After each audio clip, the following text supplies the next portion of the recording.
Y hoy vamos a hablar un tema que usted después tendrá que ir a la página de la iglesia muchas veces, porque es un tema que abarca desde el libro de Levítico hasta el libro de Apocalipsis. Y vamos a hablar del pariente redentor. Amén. Es un tema muy bueno. No sé, pero creo que todos hemos pasado por el proceso de estar endeudado. Amén. Ya sea por situaciones particulares. ¿Cuántas veces usted ha ido a un pariente, a un amigo, a que le preste dinero para pagar alguna deuda, la matrícula del niño, Luma, cuántas cosas, ¿no? Y en ese escenario de deuda, donde salen las financieras, cooperativas, bancos, en ese mismo escenario, la necesidad de ayuda financiera es una forma útil de introducir la idea del pariente redentor. En pocas palabras, un pariente redentor es un pariente que paga las deudas a otro a sus expensas. Amén. Un redentor es alguien que libera, que rescata a alguien a un precio, ya que la palabra, usted sabe que la palabra redimir está en la Biblia. La palabra redimir es abundante y significa redimir, significa pagar.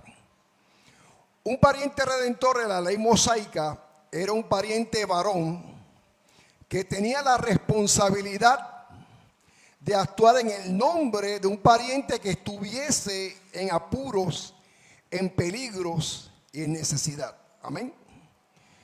Y en el modo Israel, quiero leer un texto bíblico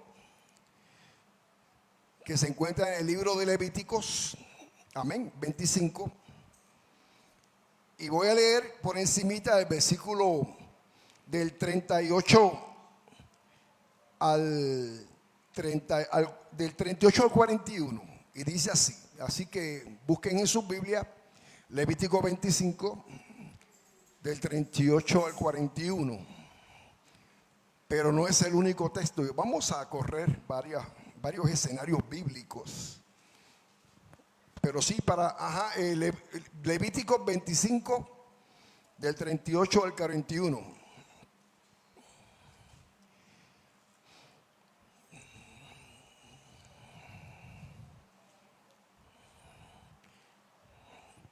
Dos versículos más arriba, dice así, dos versículos en el 36.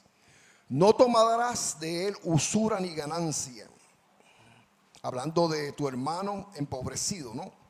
Sino tendrás temor de tu Dios y tu hermano vivirá contigo. No le darás tu dinero a usura, ni tus víveres a ganancia. O sea, no te vas a aprovechar del hermano. Yo, Jehová tu Dios, que os saqué de la tierra de Egipto para daros la tierra de Canaán, para ser vuestro Dios. Y cuando tu hermano empobreciere, estando contigo y se vendiere a ti, no lo harás servir como un esclavo, sino como criado, como extranjero estará contigo.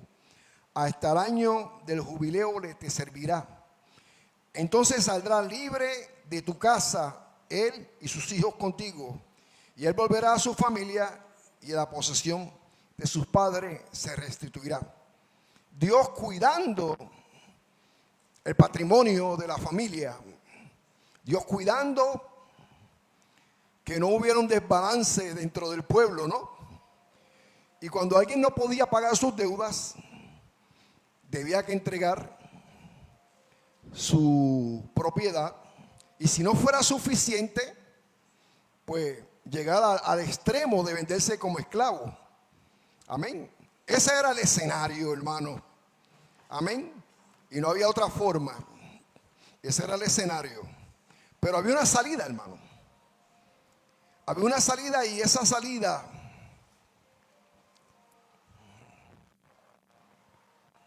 se me fue la página.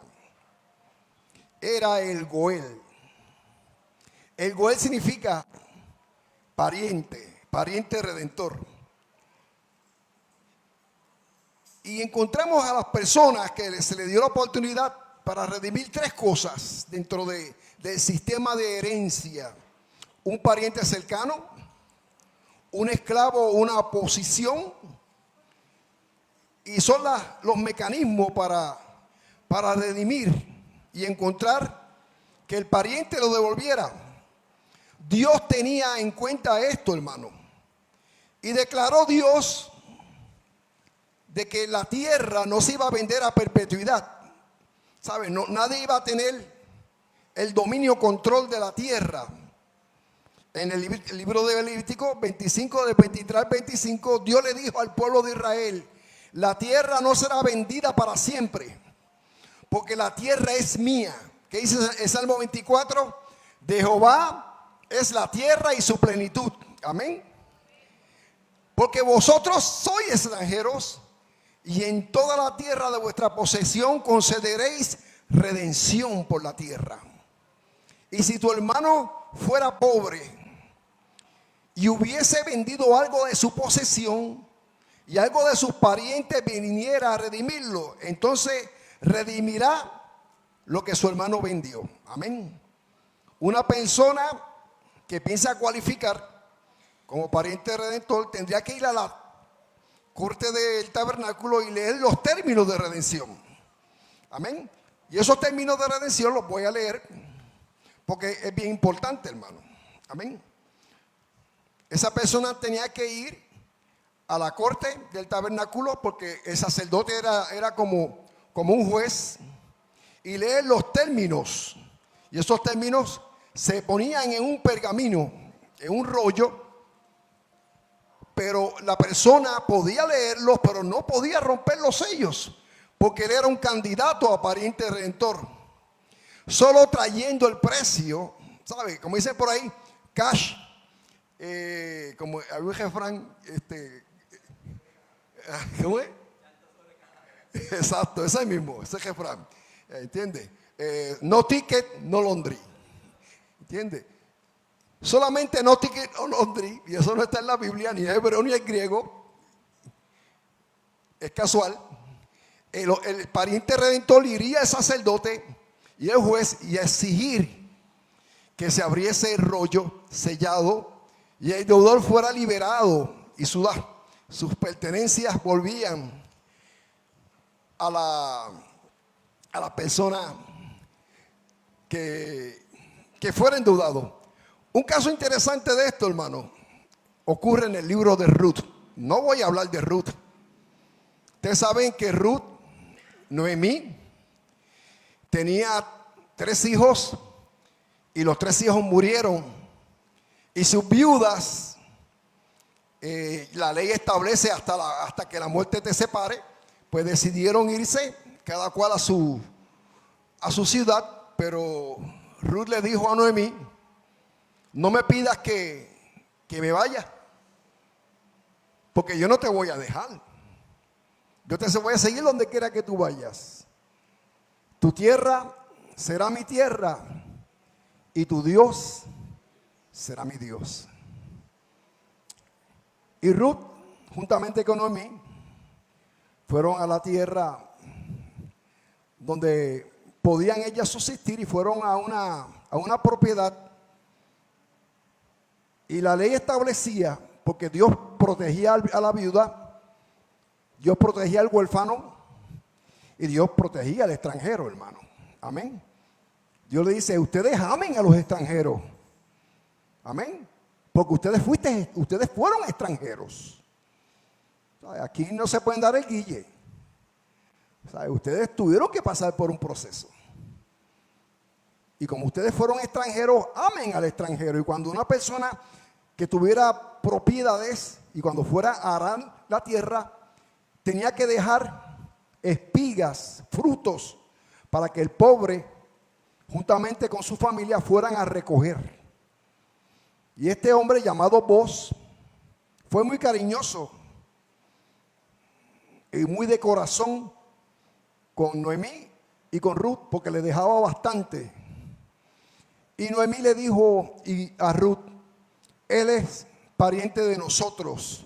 Y si Él nos redime a nosotros, podemos quedarnos aquí. Quiero decir algo bien interesante, porque la Biblia, hermano, la Biblia tiene muchos escenarios, pero lo bueno que tiene la Biblia es que los escenarios se cierran. La Biblia no guarda nada, todo lo pone en su propósito. Dentro del propósito de Dios era cubrir la herencia y cubrir las propiedades. Y existe una ley que iba amarrada a la ley del pariente redentor, que era la ley del levirato.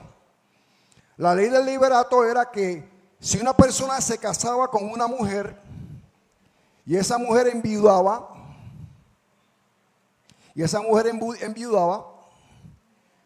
tenía que casarse con el pariente de la familia para heredar, para que tuviese herencia. Y esa ley se la tiraron a Jesús los saduceos. ¿Se acuerdan? Señor, si fulano se casa con mengana y muere, y mengana se casa con menganito y muere, y perencejito y mata 7, en ese relato matan 7 hombres. Los saduceos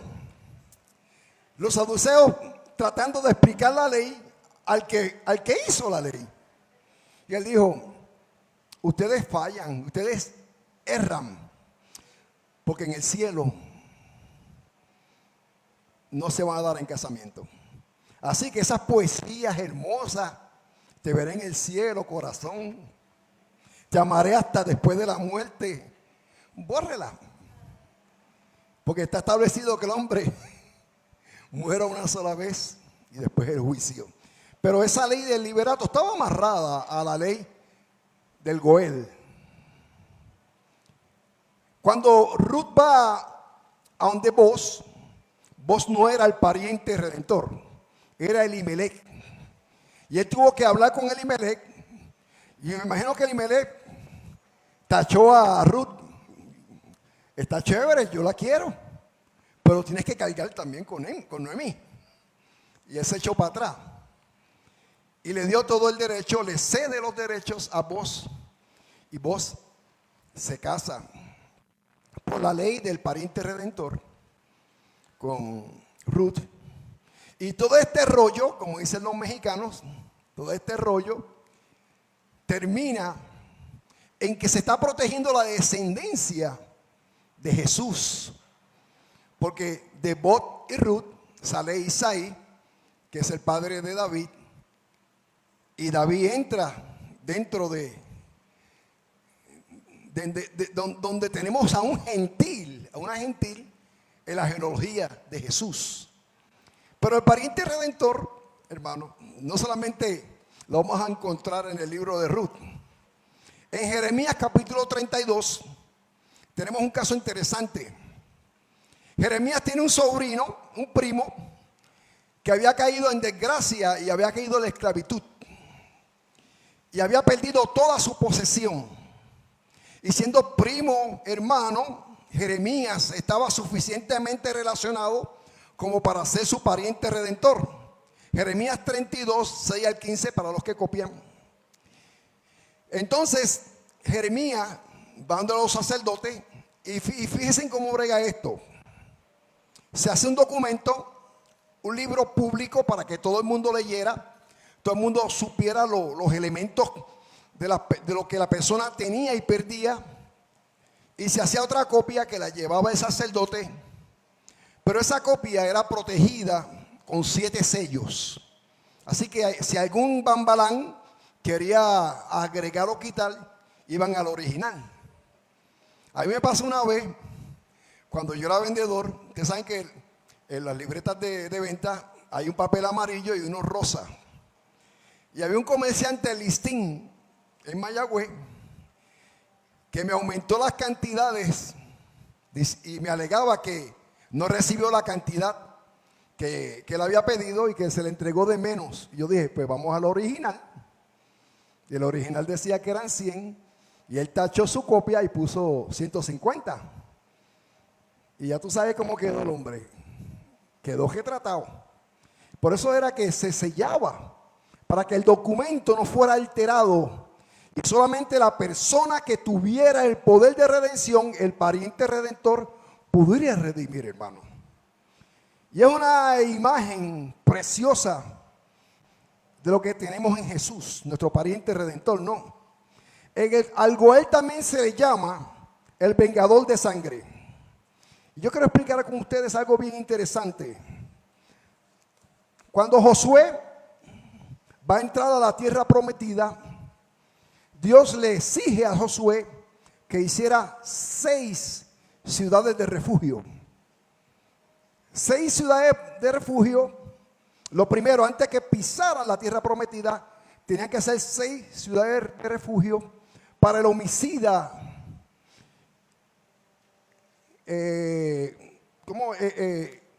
homicida que no es homicida. Se me escapó el nombre.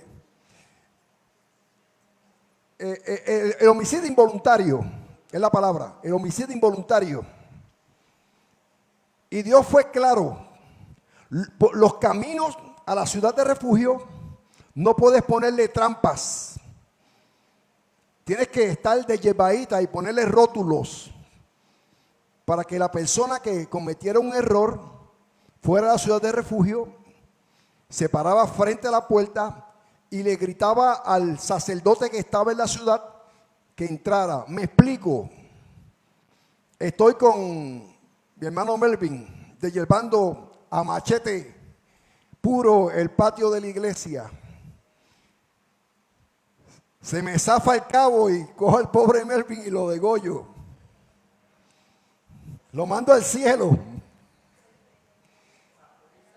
El hermano de Melvin va corriendo y me quiere cortar el pescozo a mí también. Entonces, él tiene el derecho. Él tiene el derecho. Él tiene el derecho de venganza, hermano. La ley exigía. Pero Dios puso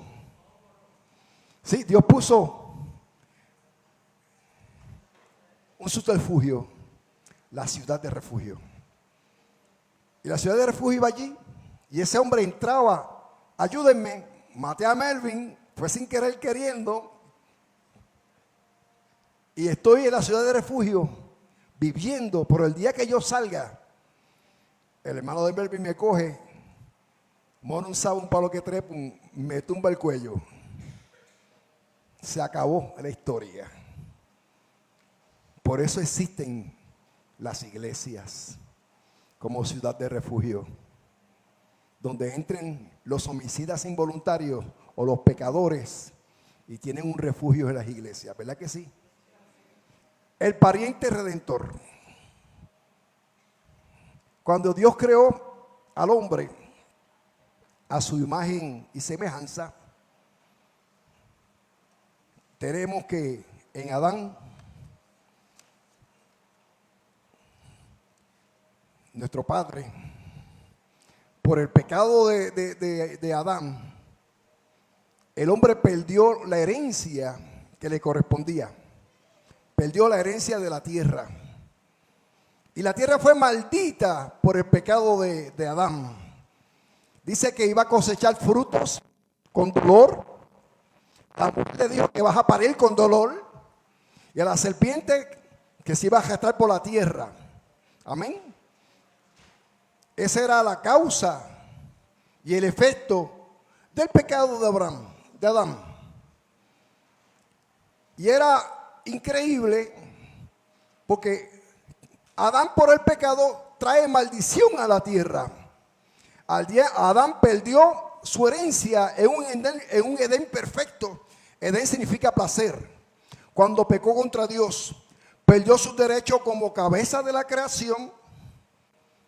Y alejándose de Dios, cuando cayó en pecado, ya no tenía derecho a ese lugar. Por eso dice la Escritura que Dios lo expulsó del Edén y puso 2 querubines con lanzas de fuego protegiendo para que nadie entrase al Edén.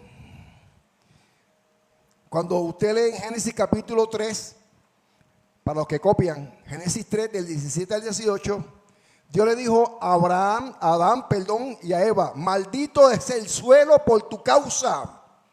Maldita la tierra es por tu causa. Comerás con tristeza todos los días de tu vida.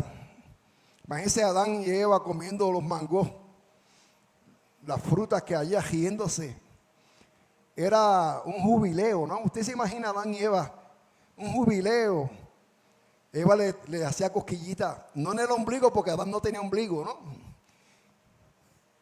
Le jugaba y tenían esa relación sana y pura. Sana y pura, porque no sabían, ellos no tenían esa malicia. Hasta cuando entró el pecado, que descubrieron que estaban desnudos, ¿no? Entonces le dice: espinas y cardo te darán, sufrirás dolores de parto a la mujer. Y ustedes saben la historia, porque no es una historia que no podamos compartir, está en la Biblia. Pablo en Romanos capítulo 8:22, para los que copian, Romanos 8:22, Pablo dice de esta forma: ahora sabemos que toda la creación gime y atraviesa dolor juntos hasta ahora.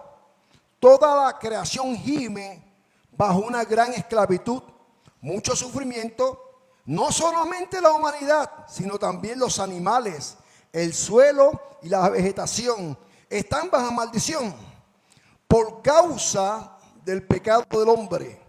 La tierra está llena de tormentas, terremotos, pestilencias, plagas, hombrunas. Todo esto por el pecado del hombre. Hermanos, es bien importante que usted lea toda la Biblia. Amén. O sea, hay que leer el Viejo y el Nuevo. Nunca entenderás el Viejo Testamento si no lees el Nuevo Testamento, y nunca entenderás el Viejo Testamento si no lees el Nuevo Testamento.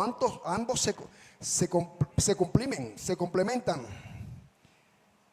Pero hay que tener discernimiento, y eso es correctamente cuando usted lee las Escrituras.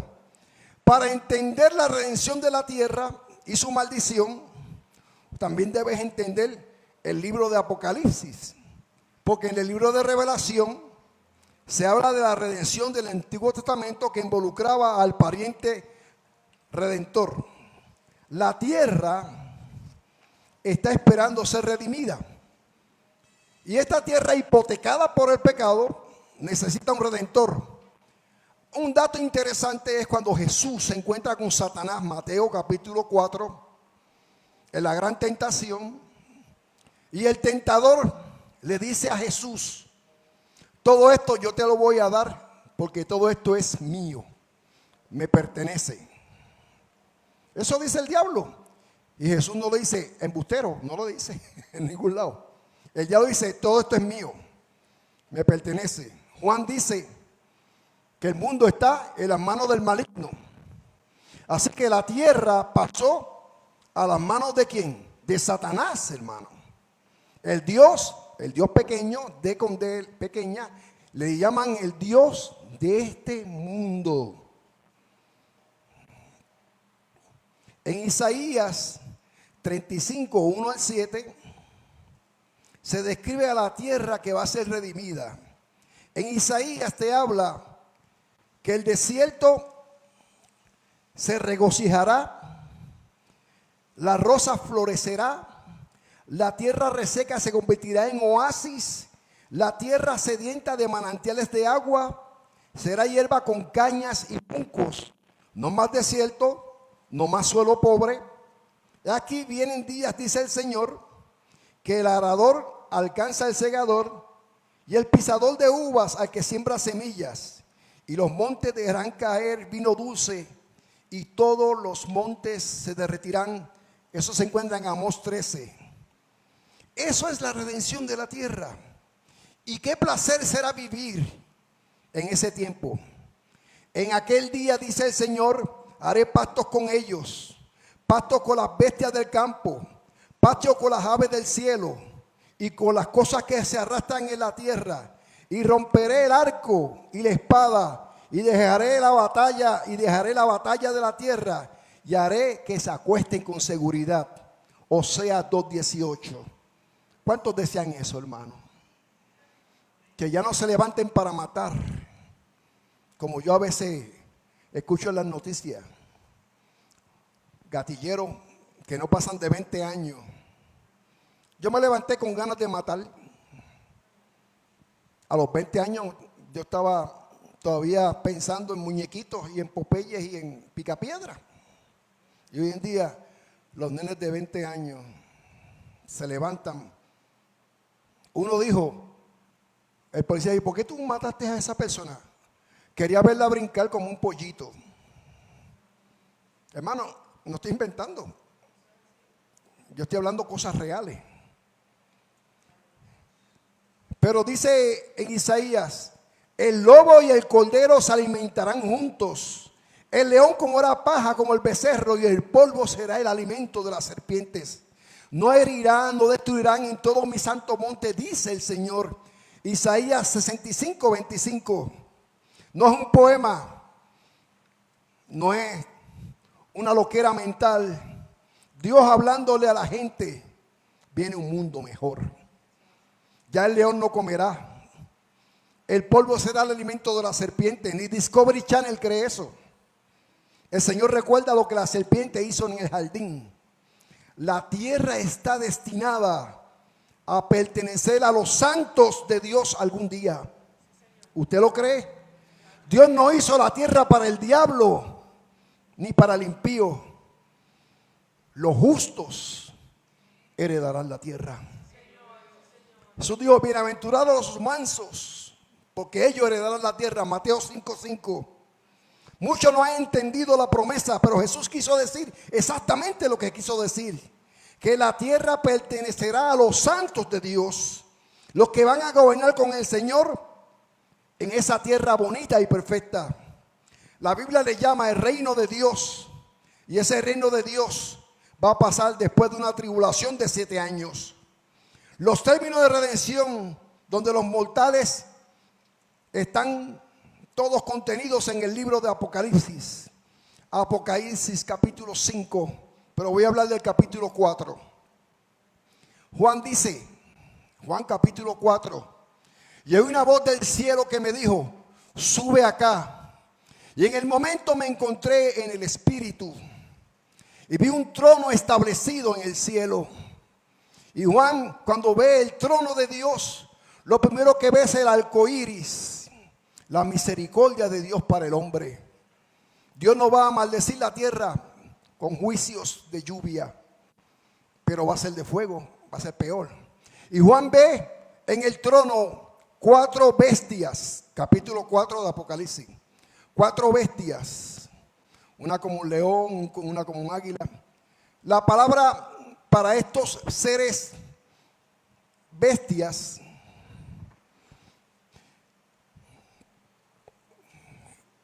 en el hebreo se llaman zoe, que es la misma palabra que significa zoológico. Hablando de qué? De la creación. La creación está delante del trono de Dios. Habían 4 bestias significando ¿qué? La creación de Dios. Habían 24 ancianos, 12 ancianos representando las 12 tribus de Israel.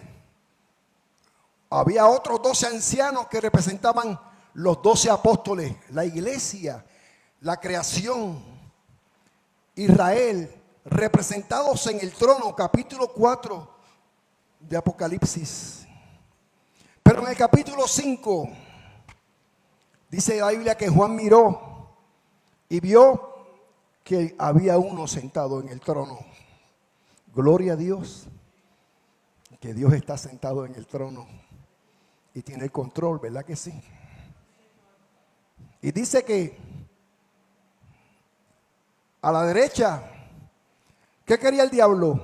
Sentarse a la derecha de Dios. En Ezequiel. Y dije yo, me sentaré en las alturas y me sentaré a la diestra de Dios. Pero ese lugar le corresponde a Jesús. Y a la diestra de Dios, Juan vio uno que estaba allí. Y lo llaman como un león. He aquí el cordero, el león de la tribu de Judá, ha vencido. Porque un ángel grita a grande voz: ¿quién tiene el poder? ¿Quién tiene el poder de abrir el libro sellado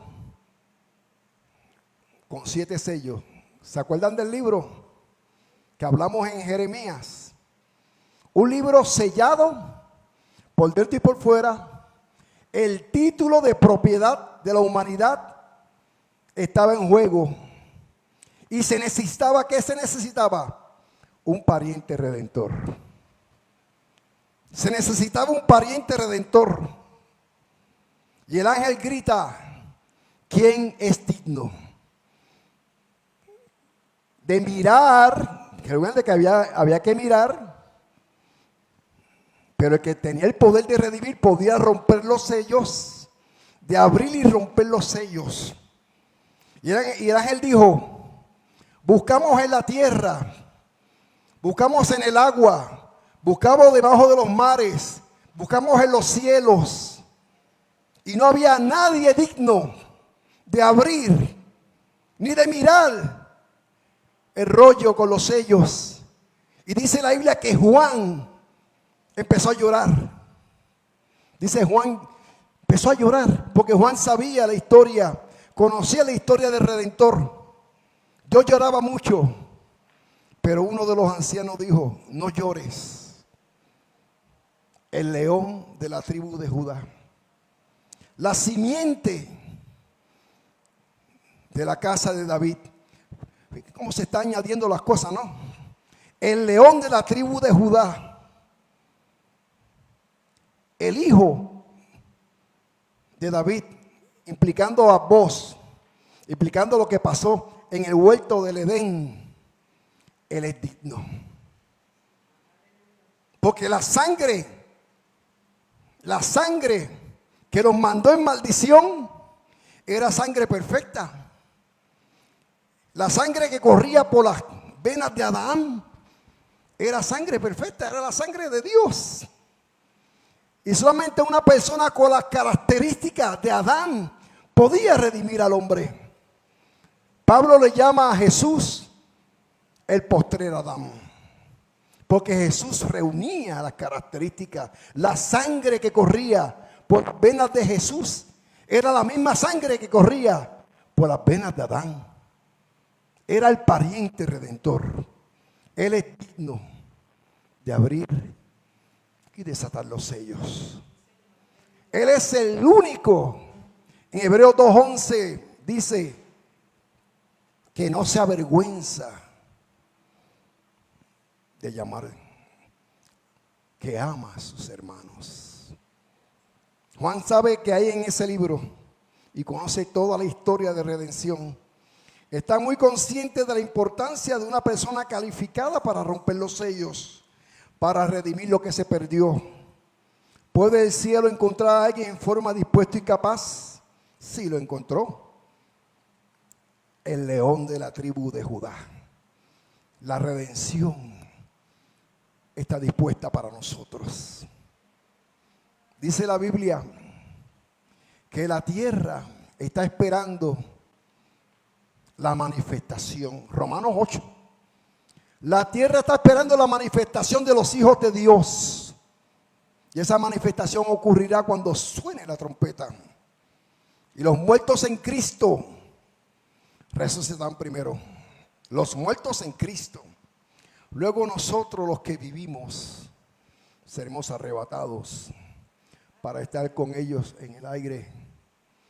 Y en ese periodo que le llamamos la gran tribulación, donde el Redentor, que tiene el derecho de abrir los sellos, va a estar ¿qué? Purificando la tierra.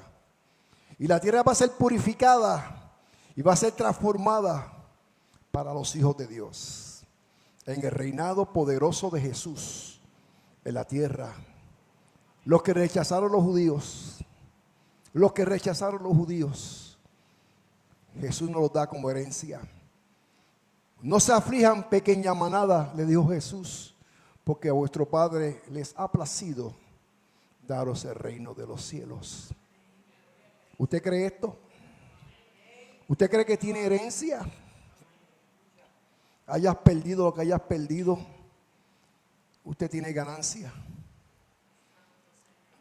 Aquel que ya ha dejado casa, propiedades, tierras, padre, madre, por mí, lo recibirá en esta tierra y en la que viene con mucha ganancia. ¿Qué nos toca a nosotros? Pues dice la Biblia que nosotros somos embajadores del reino y nos toca a nosotros el ministerio más hermoso, el ministerio de la reconciliación. Es como si Dios hablase por nosotros, reconciliados con Dios. Es la labor de la iglesia. Un ángel no puede predicar. Solamente pueden predicar la Biblia y los que la llevan. La Biblia y los que la viven. Los proclamadores, los que se paran en la brecha. Y esa labor nos toca a nosotros. Los que abrimos las calzadas, los que aplanamos las calles, los que decimos al mundo, reconciliados con Dios. El hombre necesita reconciliarse con Dios. La tierra va a ser sanada cuando el hombre se reconcilie con Dios. Amén. Eso dice la Escritura, Crónicas, 2 Crónicas 7:14. Si se humillare mi pueblo, y está hablando al pueblo, sobre cual mi nombre es invocado, y se apartaren de qué, de sus malos caminos, y se arrepintieran de todos los hechos y pecados, yo el Señor oiré desde los cielos, sanaré la tierra, porque es importante sanar la tierra, y perdonaré sus pecados. Es el mensaje de redención. Es el pariente redentor. Hay uno que pagó el precio. Y ese precio, caro. Nadie puede. Hermano, el precio que Jesús pagó es incosteable. Más caro que la deuda de Luma. Nadie puede pagar la deuda de Luma. Nadie puede pagar la redención. ¿Con qué el hombre pagará? ¿Verdad? Dice la Biblia. ¿Con qué el hombre pagará? No hay forma. Solo la sangre de Jesús. Dios no se avergüenza de llamarnos hermanos. Iglesia, usted ha sido comprado con precio de sangre.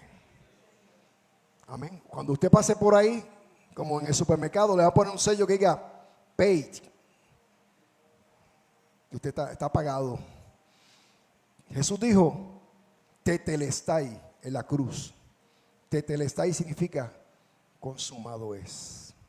Todo está hecho. Dios bendiga a los hermanos. Dios bendiga a la iglesia. Dios bendiga a los redimidos. Caminemos en fe, creyéndole a Dios, sabiendo que Él es más que suficiente. Nuestro pariente redentor. Padre, en el nombre de Jesús te doy la gloria que te mereces. Gracias porque enviaste a Jesús, el único que cualificaba para levantarnos y llevarnos al Padre. Gracias por los hermanos y por los amigos que nos ven a través de las ondas. Bendícelos, cuídalos, prospéralos.